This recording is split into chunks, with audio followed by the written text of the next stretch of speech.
Joseph Vijay எனும் நான்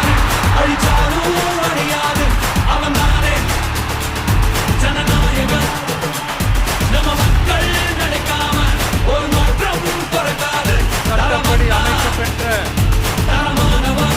இந்திய அரசியல் அமைப்பின்பால் உண்மையான நம்பிக்கையும் மாறா பற்றும் கொண்டிருப்பேன் என்றும்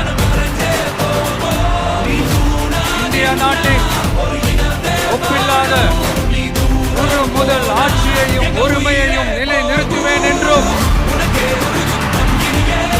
தமிழ்நாட்டு அரசின் முதலமைச்சராக உண்மையாகவும் உளச்சான்றின்படியும் என் கடமைகளை நிறைவேற்றுவேன் என்றும்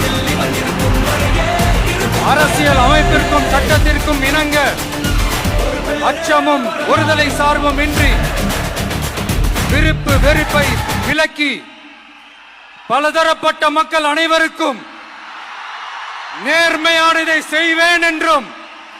ஆண்டவன் மீது ஆணையிட்டு உறுதிமொழிகிறேன்.